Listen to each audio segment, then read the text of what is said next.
8-year-old boy disappears every night. Then dad secretly follows him and realizes why.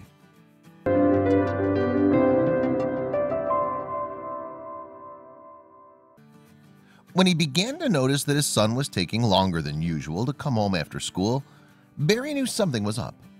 Then when his son suddenly didn't have pocket money for toys or treats, alarm bells went off in his mind.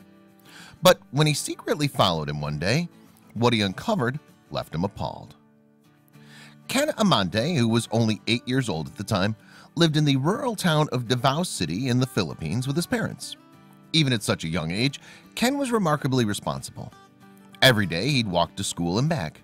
But when he started to arrive home later and later, his dad knew something strange was going on. Barry Amante was a hardworking man.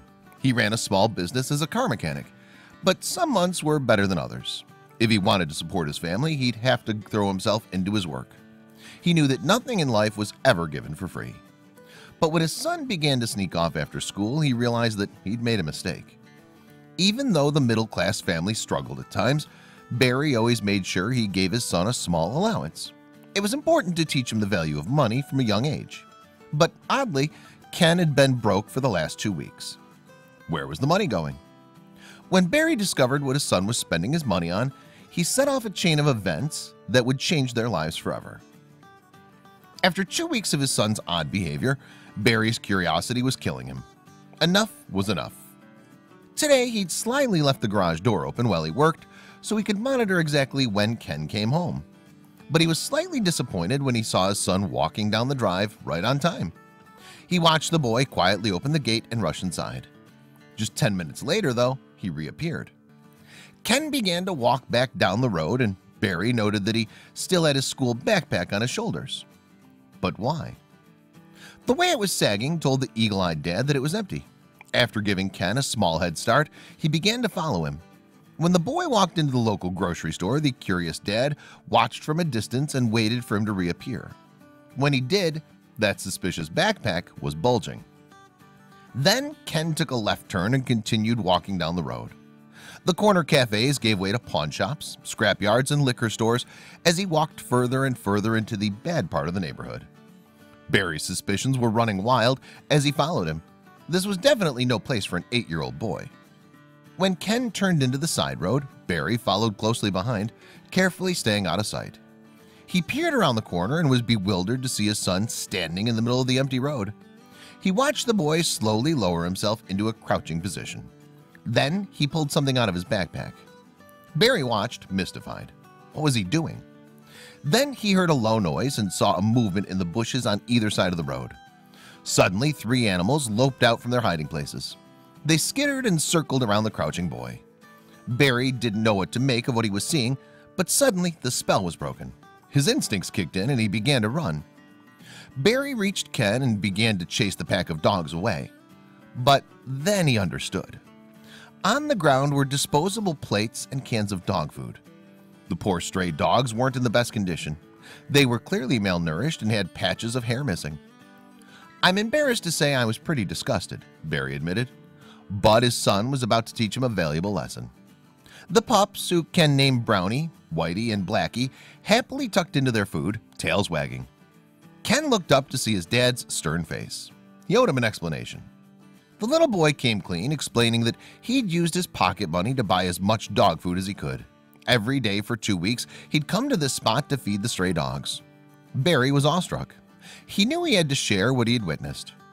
In February 2014, Barry snapped the now famous picture of his son feeding the strays and posted it on Reddit, where it soon caught the attention of animal lovers around the world. "My son changed my perspective entirely," he wrote. He was touched by his son's selfless actions, but he was also concerned for Ken's health. So the father and son reached a compromise. As the dogs are strays, Barry was worried that they carried diseases such as mange. He told his son that he'd buy the food for the dogs on the street on one condition. Ken would have to go for a rabies vaccine and carry disinfectant in his backpack. Meanwhile, Barry's post on Reddit was gaining traction. The father and son could never have anticipated the world's response. When Ken told his dad that his dream was to eventually open an animal shelter to look after the neglected animals living on the streets of Davao, Barry laughed at his son's extraordinary ambitions. He gently explained that it would take a lot of money and 20 years before Ken's dreams could become a reality. But then the internet stepped in. After seeing the incredible response to his Reddit post, Barry decided to create a website for Ken called Happy Animals Club. He also allowed Ken to bring Blackie, Whitey, and Brownie home to care for them. And soon they were running a small shelter from their garage. Barry helped Ken post updates on his website, and the response was phenomenal. I love animals. I have 1 rescue dog and 2 rescue cats. Ever since I can remember, I wanted to open an animal shelter to help the stray dogs and cats on the streets, shares young Ken on his website. Happy Animals Club's main goal will be to rescue dogs from the city pound. The official at the pound said most dogs are put down because only 20 to 30% of owners claim their dogs, and no animal welfare organization is doing anything about it. Donations began to pour in from supporters all over the globe. Ken and his dad were able to lease a 1,000 square meter lot for a year, buy building materials, and hire carpenters. After months of hard work, the full-size Happy Animals Club was open for business. The shelter now holds 2 large pens, 2 apartments, and an annex. Years later, Ken is now a teen, and he's able to sustain the project of helping animals. His no-kill animal shelter and sanctuary has grown bigger thanks to the volunteers who are helping Ken and his family run the shelter. Happy Animals Club's website is very active, and everyone's being updated with what's going on with the shelter and sanctuary, as well as the rescue animals' progress. But now the shelter isn't just taking dogs in.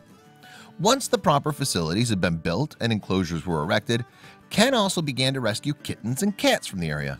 He also keeps a complete list of animals up for adoption on his website so he can find all of his rescues a loving home. There's also a link to donate to Ken's shelter via PayPal. On Happy Animals Club's website, Ken wrote, "Please help me develop the animal shelter by volunteering, holding seminars at your school or company, or donating foods for dog food and veterinary care." He continued, "Happy Animals Club is a nonprofit organization registered in the Philippines. Happy Animals Club is autonomous and independently managed by me with help from volunteers. Currently, my dad, he complains that he's an involunteer.